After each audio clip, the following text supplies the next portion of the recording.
So, you know my feelings about irrigation. We didn't used to have to do it, but I think the world has changed. So I think we have to be more serious about irrigation. And I absolutely abhor it because there are so many things about irrigation that make life more complicated. But if we don't do it, we don't have anything. So we're kind of learning to live with it. So, because I resist it so much, we don't start putting out irrigation until we have to. And the past 3 years, it has rained every 3 days in the months of May and June. So that's not your problem. You know, your problem is getting stuff in the field. So we don't start putting out irrigation until after probably the 1st of July, when we absolutely have to. What that means is that all of our early planted crops are not set up to be irrigated. So we have a pretty big sweet corn field, not irrigated. Pretty big potato field, not irrigated. What's the other thing? Onions, also not irrigated. So the onions are going to be planted around April 15th. Potatoes are going to be planted probably the week after that, or perhaps the week before, depending on soil conditions. Sweet corn starts to go in as soon as the soil temperature is warm enough. So I don't know, May 1st is probably the earliest I've ever planted sweet corn. So that stuff's in, and then all these other early crops are in, but all those other things are things that we're going to plant multiple times throughout the year. So then the next time we plant green beans, we set up to irrigate. And we're probably going to irrigate, at that point by July usually, we have to irrigate even to get stuff to come up. So once we get set up, then we try to water everything one time per week. So the size of my garden and the size of my system makes it possible for me to put on 1 inch per week over the whole farm if necessary. Over the, not the whole farm, but the whole farm that has irrigation possibilities. Does that make sense? Okay. So when I started with irrigation, cavemen were designing the systems. And so this is my first irrigation pump. It's electric. I have no idea of its capacity, or I can tell you nothing about it because I didn't have any idea what I was doing. So I called Mark Stumpenhorst, and if you look on your resource sheet, that's Hooks Point Irrigation, and he was then the only irrigation contractor in Iowa. He might still be. He's still the only one.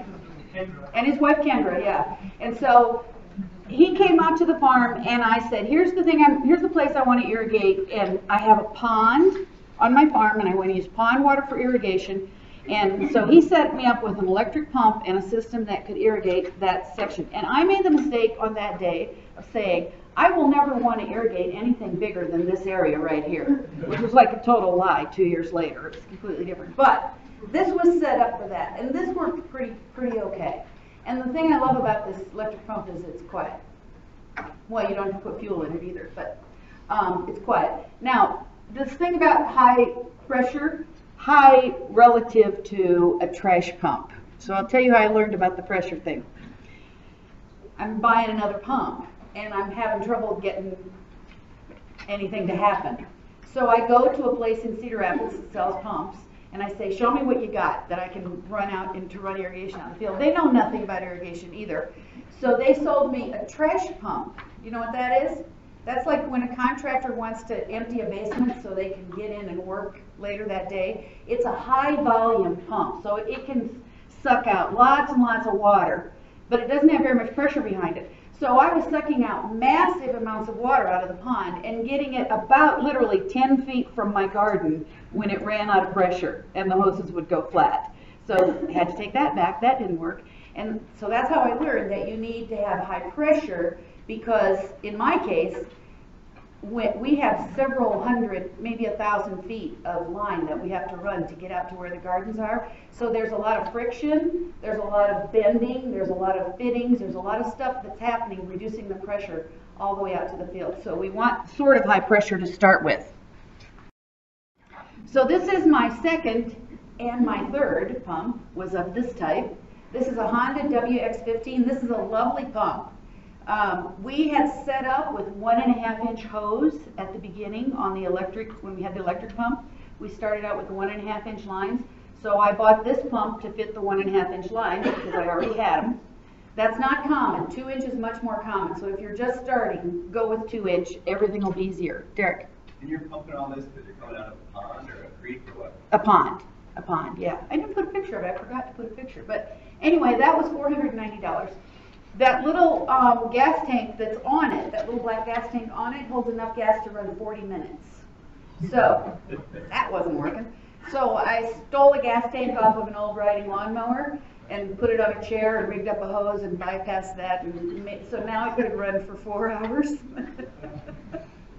Because you got to go to the edge of the pond. You know, I mean, this is a long way from where we are. It's a long hike. You don't want to do it very often. Yeah, the book says on this pump that you should change the oil every 100 hours or yearly. Well, in my world, every 100 hours was every Saturday. So we wore out 2 of these pumps before I said I got to have something bigger, something better. That's how I got this one. And this is a Honda GX200. I got it from the Amish guys. You'll note on your resource sheet there, I go to Gable Avenue Supply. The guy's name is Wilbur Miller. He does not have a phone. This is the one downfall with the Amish guys. Can't call. So you got time to send a letter and say, my pump is going to break in 3 days. I'm coming down. Have you got these parts? You know. But he will call you back. So if you're in eastern Iowa and you're doing business with Wilbur, he's down near Kelowna. He'll call you back the minute he gets your letter, and he has a lot of stuff in stock. So when I went to him and said, I burned up 3 pumps, 2 Hondas and this 1 electric pump, which is inadequate. What am I going to do? He said, well, we have this one. And there was like a half-a-minute conversation. I'm like, well, this is like a little too easy. I really thought it was going to be a little more trouble to figure out which pump I need. So I had Greg Brenneman come visit me, and you'll see he's also on that list. He's the Iowa State ag engineer. And he loves to do visits and help people solve problems like this. So I didn't tell him about this pump, but I showed him my system and I said, calculate what I need in order to get this to work. And this is the pump that came out. So the Amish guys know what they're doing. You don't have to rethink everything. Their brother-in-law in Ohio figured it out, and now they know how to do it, and you can do it. And I mean, I just totally trust them. They say something will work, I figure it probably will. So this was $800. I think it's going to last a long time. I change the oil every Saturday. It has pretty high pressure and pumps out a lot of water. So this is what it looks like sitting on the pier. It has a much bigger gas tank that comes with it. It's supposed to sit on that rack there. They make that frame to hold that gas tank. But I like to be able to, when I have to fix the thing, I like to be able to get to it. So I just put the gas tank on that same chair, and then I can see what's going on inside the pump. And setting up the pump, now you own the pump, you have the oil, you have the fuel. One would think in an hour or so you could get this set up. But I'd say this is about a 3-day thing by the time you find all the parts, get it set up, get it running, make sure everything's happening the way you want it to. So you can't hurry, especially if you've got a lot of other stuff to do that day. This is not an easy thing to set up, so don't save it. To pump out of the pond, there has to be a little filter on the end of the intake hose, so that's what that filter looks like. And you can see my pond last year when we took this picture had some issues. It doesn't normally look like this, but that filter works perfectly fine. You have the fish out. These are the filters that Ajay talked about, the disc filters. I have one like that one on the upper right-hand corner, but I don't know where it is. I'm sorry I couldn't bring it for you. When I am Queen of America, all farm equipment is going to be either pink or orange.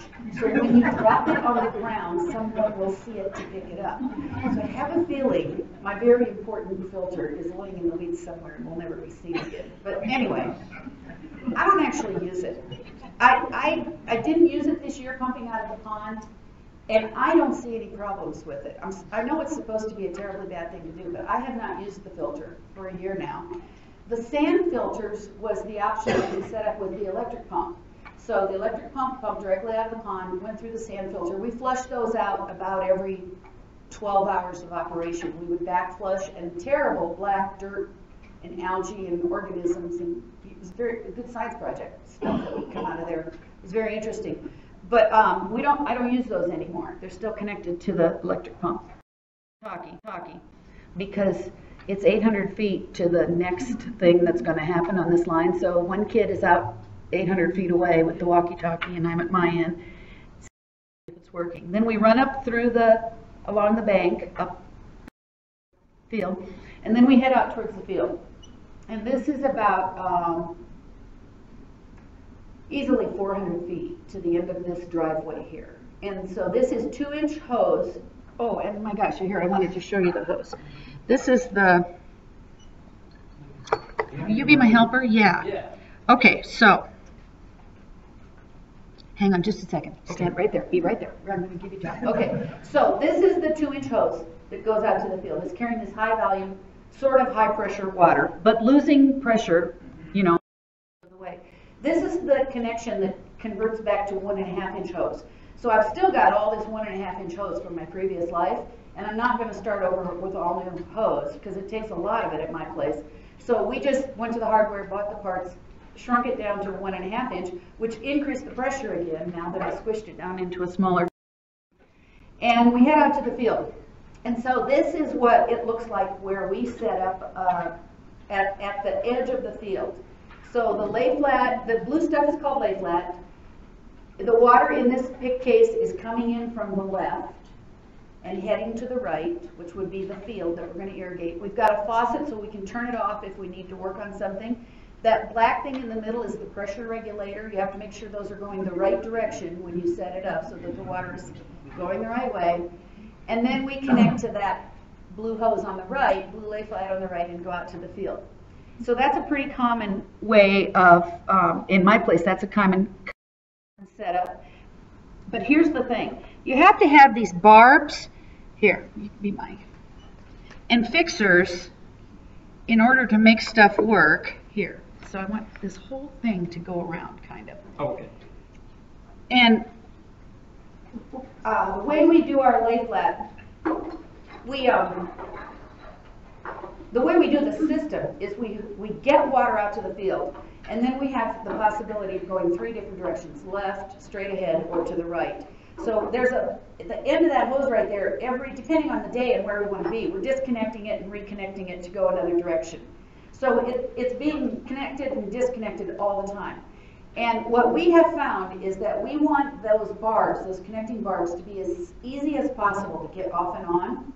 And the ones that you buy at Menards, and the ones you buy at the hardware store, and the ones you get from the Amish guys, the nylon and the metal ones, are too thick in diameter to slip off and on that lay flat very easily. So if you take that little piece of lay flat that Jordan has, and you try to slip it onto any of those barbs, the only one you can get it on without fighting is the one that we get from Hooks Point. So the one on the left comes from Hooks Point Irrigation. It's slightly smaller outside diameter, and it's just enough that a regular person can easily flip the switch from one line to the other.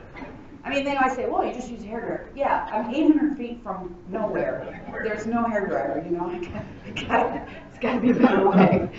So I would recommend getting those things from them. Okay, so then this is another kind of a unit we've set up to direct out to various parts of the field. So in this case, the water is coming from the pump on the bottom set. And so if we wanted water to go up to the field on the left, I would turn this one off, turn this one on, which is what it is, and the water will go through here, up into the pressure regulator, and it'll come out that way. And then that could be that's the line that goes to the field. We've got a plug on that end, but you could have another blue line go in another direction. You can make these, and I have like 5 of these things, and we move them or place them in order to maximize our usefulness. They're fairly expensive. By the time you buy all that stuff, it's about $100 to buy that unit right there. So you want to make it so it's, you don't want to have a whole ton of them around. Sometimes we put the on-off switches up on the line that's going to the field too, depending on what we want to accomplish in that area. So this is how it looks this is how it looks about 3 weeks later.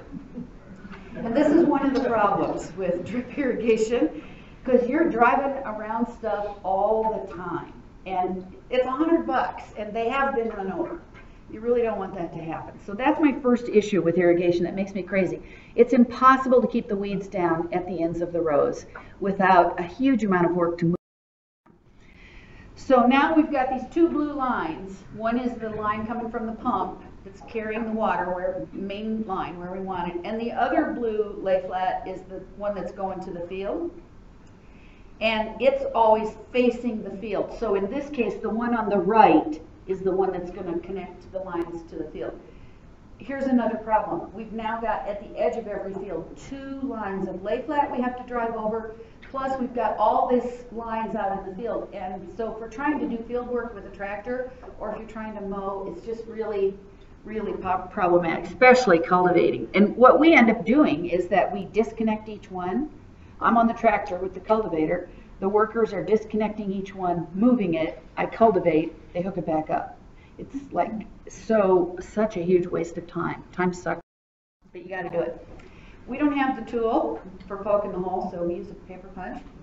And you kind of got to learn. It's a really small hole. It's way smaller than you think. And if you poke too big a hole in the lay flat, you're going to be living with it for a while. So this is some lay flat with some holes punched in it. Pass that around. We put a blob of orange spray paint where the hole is, so then when it's laying in the weeds, we can always find all the holes. We try to, every time we punch a new hole in a line, we try to make sure we paint it so we can remember. And this also helps you figure out which direction is up on the thing too, you know, so that the holes are pointing towards your garden. This is the drip tape. We get it from the Amish guys at Kelowna, and it's $150 a roll. This particular tape is 3/4 of a gallon per minute per 100 feet at 10 psi. So in 1 minute, on a 100-foot of row, you put on 3/4 of a gallon of water, as long as your pressure is about where it's supposed to be. And that's what those little pressure regulators do for you. The blue lay flat is, last time I bought it, was $110 a roll, and it's 300 feet. So we built a little thing to unroll drip tape and to actually roll up tape at the end of the year. We built this little stand, and it's kind of handy because you can clamp it to the back of the pickup, the gate of the pickup with big clamps, so you can work at that level, or you can set it on the ground. You can have somebody stand on one side of it if necessary to hold it down while you're rolling. And that's just an old piece of conduit that we found. We just made a handle out of it.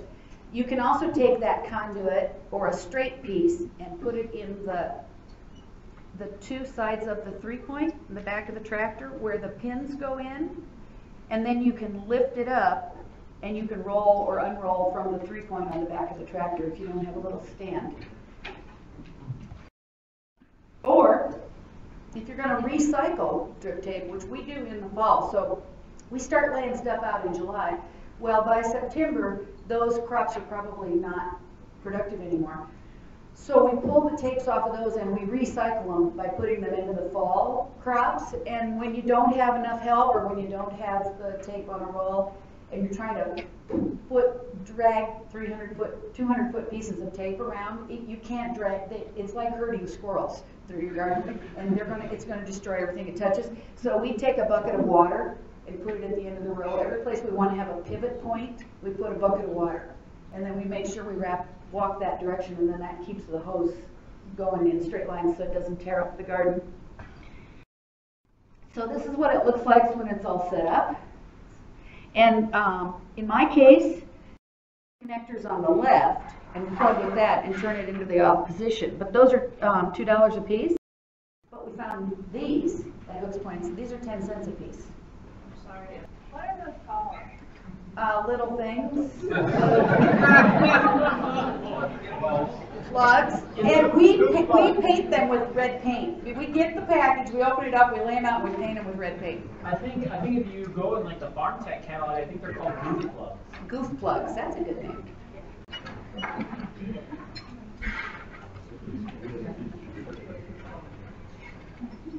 So when they blow out of your hand and you've only got one, and it's 800 feet back to where the stuff is, you know, it's nice to have it painted red because you can probably find it. So back when I set up my system first, Mark Stumpenhorse had me do it this way, and I realized that nobody does this anymore.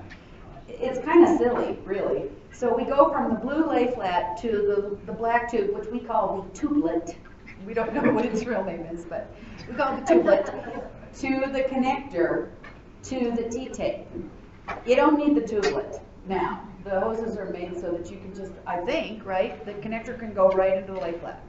So but one thing about the tubeless is if you're not sure if your pressure is good, at least at my place, if I'm not sure if the pressure is good enough and it's not working the way I want, if the water is running and I take that connector off, I expect to see a fountain of water about from me to this guy here in the green shirt. And if I don't see that water fountain coming out, then I know I don't have enough pressure. So I use them as a kind of a diagnostic tool. So this is what it looks like, finally. You can see the red paint. And so with this system, with the big pump, we've been able to irrigate 4,000 feet of row, probably more like 800 feet from the pump, with a 30-foot elevation change from the surface of the water up to over the hill back to where the garden is. So I think I could probably do 5,000 feet and still have enough pressure. But we try to keep it at around the 4,000 foot. So when we set up our zones, you can't just turn it on and irrigate the whole farm. You have to set it up in sections, and we try to make sections between 2,500 and 4,000 feet. Here's how it looked one day, the day we laid it out. Standing in exactly the same place. Notice that it moved all by itself. If it's really hot, T-tape will lift up by itself and move all over the place. So every time you're going to use it, you have to go out and put it back on the row and stretch it out and make sure that it's where you want it. And that's another thing I hate about it. It's just a lot of walking back and things. This is what we do when we have more hose than we have garden. Or at the end of the hose, we just wrap it up, we bunch it up and wrap it with several layers of gray tape. And that works fine for an end.